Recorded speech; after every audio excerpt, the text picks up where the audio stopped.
Students, ninth class में आज हमने यूनिट नंबर 7 स्टार्ट करना है। यूनिट नंबर 7 में इसका नेम भी यही है, पहली डेफिनेशन है बायो एनर्जेटिक्स। क्या नाम है बेटे? Bio energetics. बायो एनर्जेटिक्स क्या चीज है बेटे? हम कहते हैं bio energetics is the study of energy relationship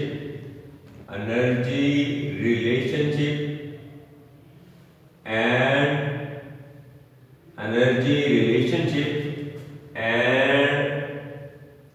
energy transformation.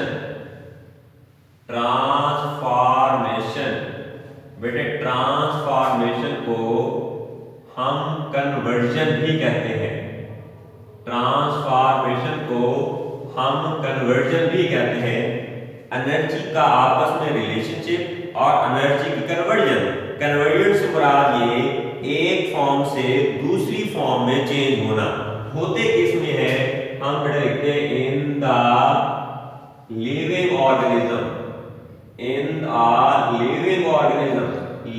Organism में एक फॉर्म से दूसरी फॉर्म में इनका ट्रांसफॉर्म होना, ये बेटे क्या कहलाता है? बायो एनर्जेटिक्स कहलाता है। क्या कहलाता है? बायो एनर्जेटिक्स कहलाता है। तो कोई भी ऑर्गेनिज्म हो हम कहते हैं वो ऑर्गेनिज्म ऑब्टेन एनर्जी हासिल करता है। कहां से हासिल करता है? फ्रॉम मेटाबोलाइजिंग फूड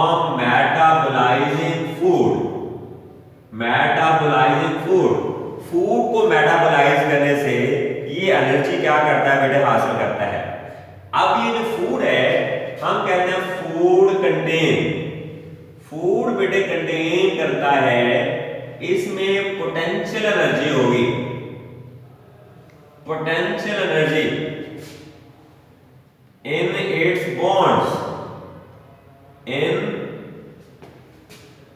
bonds इसके अंदर, खुराक के बॉन्ड्स के अंदर पोटेंशियल एनर्जी जो है वो प्रेजेंट होती है। when these bonds जब ये बॉन्ड्स ब्रेक होते हैं तो बेटे हम कहते हैं काइनेटिक एनर्जी रिलीज होती है। कौन सी एनर्जी रिलीज होती है बेटे? काइनेटिक एनर्जी रिलीज होती है। अब ये काइनेटिक एनर्जी, इसने कहा sum of kinetic energy stored in bonds of ATP in the form of potential energy when ATP molecule break होता है then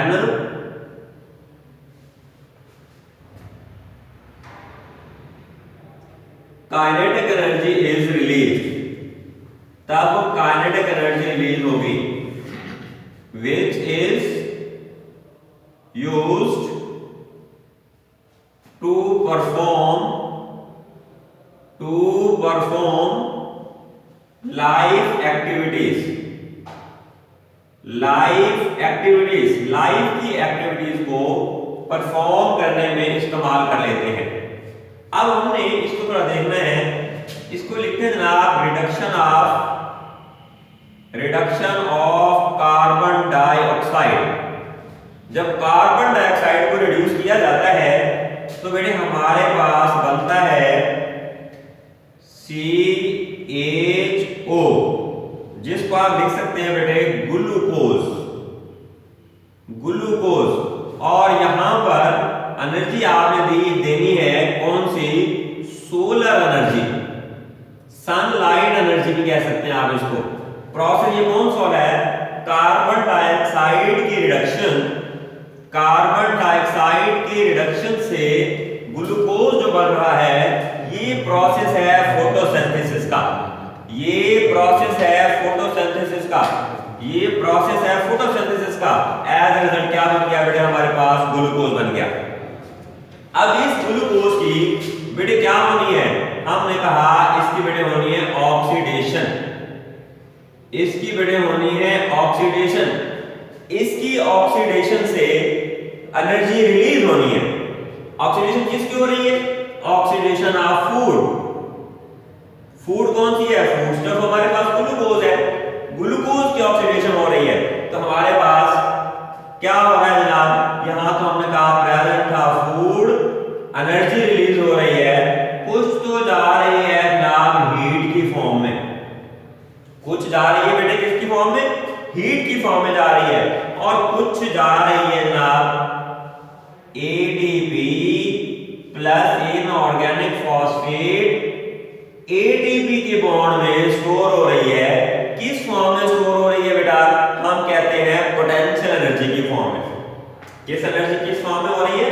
यहां लिख देता हूं इसको, पोटेंशियल एनर्जी की फॉर्म में एटीपी के मॉलिक्यूल में स्टोर हो रही है।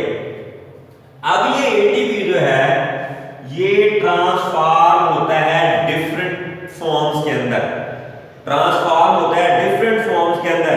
हम कहते हैं कहीं पर ये एटीपी की एनर्जी जो है काम आती है एक्टिव ट्रांसपोर्ट में, काम आती है एक्टिव ट्रांसपोर्ट में, कहीं पे काम आती है बॉडी बॉडी की मेंटेनेंस में, बॉडी की मेंटेनेंस में, कहीं पे ये रिलीज करती है एनर्जी एज हीट के तौर पर, रिलीज करती है एज हीट के तौर पर भी काम करती है। और कहीं पे ये energy chemical synthesis, chemical synthesis में काम आती है, एक्टिव ट्रांसपोर्ट में काम आती है, केमिकल सिंथेसिस यानी बायोकेमिकल रिएक्शंस बिल्डिंग ब्लॉक्स बनाने में काम आती है, बॉडी के बिल्डिंग ब्लॉक्स बनाने में काम आती है। और कहीं पे हमने कहा बॉडी के प्रोसेसेस को मेंटेन करने में भी काम आती है, बॉडी के प्रोसेसेस को मेंटेन करने में भी काम आती है। और कहीं पर हमने कहा कि ये हीट भी खारिज करती है, हीट के तौर पर भी रिलीज होती है। तो हमने देखा कि कहीं पर पोटेंशियल एनर्जी, जब यहां पर सोलर एनर्जी थी ग्लूकोज में, फिर कौन सी एनर्जी आ गई? हमने कहा ये पोटेंशियल एनर्जी के फॉर्म में स्टोर हो गई, ऑक्सीडेशन ऑफ फूड हुई, फिर हीट की फॉर्म में भी गई, कहीं पर एटीपी के फॉर्म में, फिर ये किस में कन्वर्ट हो गई? यहाँ पे ऑक्सीडेशन ब्रेक होने के बाद काइनेटिक एनर्जी में कन्वर्ट हो गई, वही काइनेटिक एनर्जी दोबारा एटीपी की फॉर्म में आ गई। तो एनर्जी कौन सी होगी? Potential energy. अब फिर एटीपी मॉलिक्यूल ब्रेक होना है, इसकी ब्रेकिंग से काइनेटिक एनर्जी रिलीज हो रही है, वो काइनेटिक एनर्जी एक्टिव ट्रांसपोर्ट में काम आ रही है, वो काइनेटिक एनर्जी मेंटेनेंस में काम आ रही है, वो काइनेटिक एनर्जी केमिकल सिंथेसिस में भी काम आ रही है, केमिकल सिंथेसिस में भी काम आ रही है। और नेक्स्ट हमारा टॉपिक है oxidation reduction. Oxidation reduction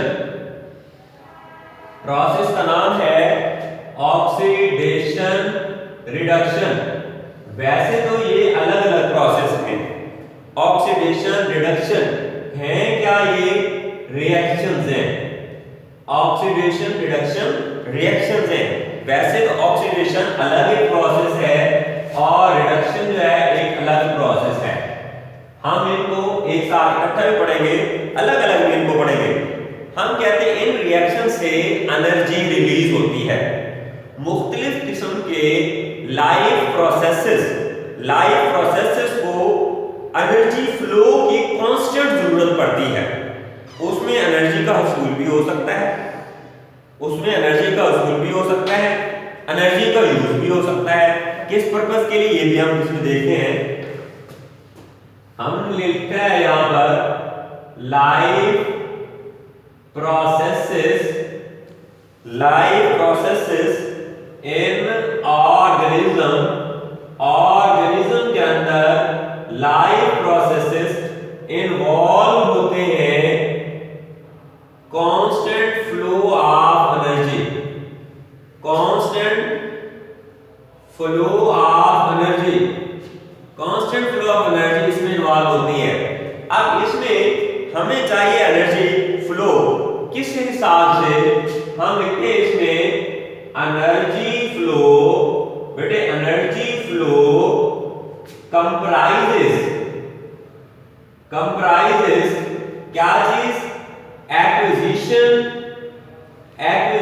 of energy and use of energy. Acquisition of energy का मतलब एनर्जी का हुसूल, और फिर है एनर्जी का इस्तेमाल। पहले एनर्जी का हुसूल होगा, हासिल किस तरह से करेंगे, किस तरह हमने पीछे बताया एटीपी की फॉर्म में हमने हासिल की है उसको मुख्तलिफ फॉर्म में आ गई। तो अब हमने उसको क्या करना है, इस्तेमाल करना है। किस चीज के लिए, इन बिल्डिंग प्रोसेसेस में, ब्रेकडाउन में, बिल्डिंग प्रोसेसेस में, ब्रेकडाउन में, असेंबलिंग में तरतीब देना, असेंबलिंग में, और फिर इसमें है जनाब eliminating substances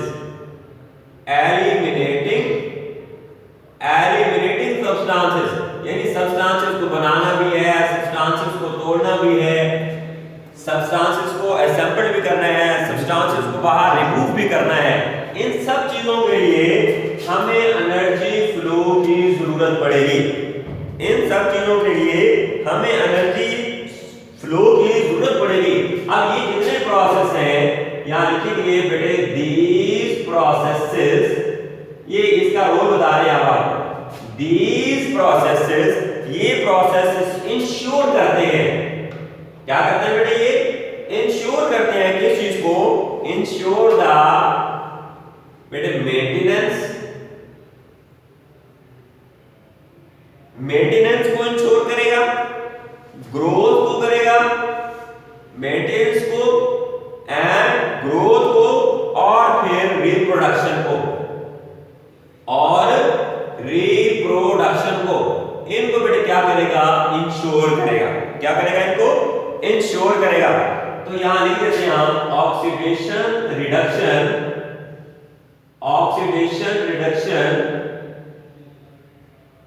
reaction direct source of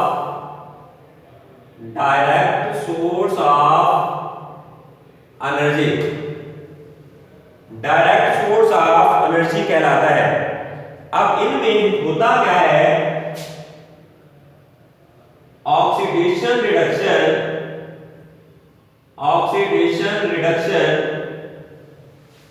reaction involve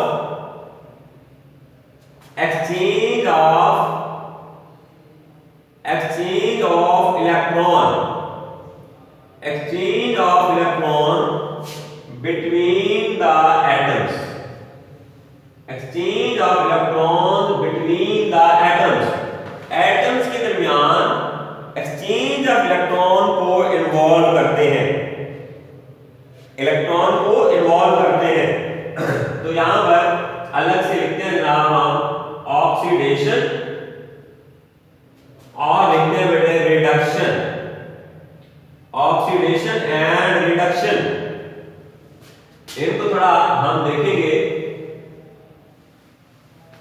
तो ऑक्सीडेशन में addition of oxygen,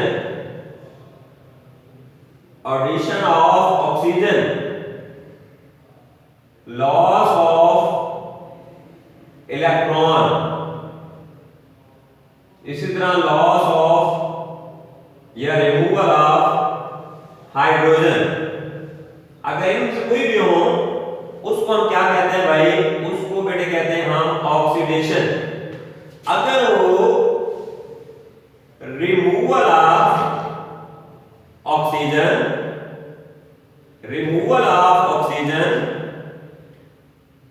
gain of electron electron, gain of hydrogen, gain of hydrogen.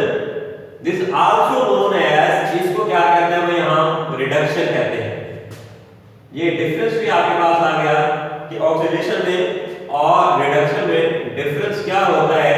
तो यहाँ पर एक टर्म लिखी है कि हाइड्रोजन का लॉस क्यों बताया गया है, क्योंकि हाइड्रोजन के एटम के अंदर भी सिर्फ एक इलेक्ट्रॉन होता है. हाइड्रोजन एटम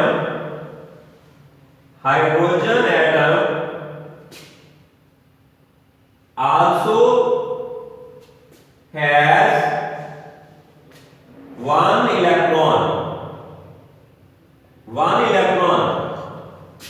तो removal of electron mean removal of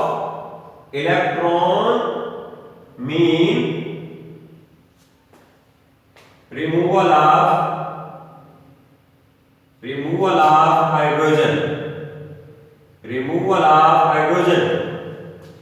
तो इसमें बेटा बताया है कि इलेक्ट्रॉन और the electrons are source of energy. Electrons are source of energy. किस तरह सोर्स बनेगा, हम कहते हैं बेटा जी ये इट डिपेंड, बेटे ये डिपेंड करता है, डिपेंड ऑन लोकेशन. और कौन सी चीज है बेटा जी, एंड अरेंजमेंट किन के अंदर, इन एटम. अरेंजमेंट इन एटम के अंदर उस इलेक्ट्रॉन के लोकेशन पर डिपेंड करता है, और उसकी अरेंजमेंट और उसकी लोकेशन पर डिपेंड करता है कि वो कहां पर है. अगर वो न्यूक्लियस के करीब है तो उसका रिमूवल मुश्किल होगा. अगर उससे दूर है, आउटर शेल में है, तो उसको ड्रैग करना जो है वो क्या होगा भाई, आसान होगा. तो इसमें एक एग्जांपल है ऑक्सीजन.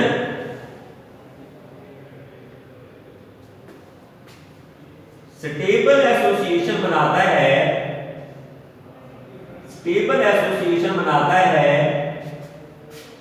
विद ऑक्सीजन के साथ. There is no source of energy.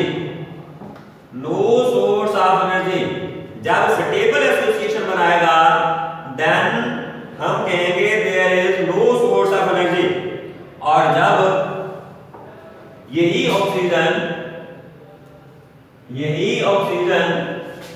With carbon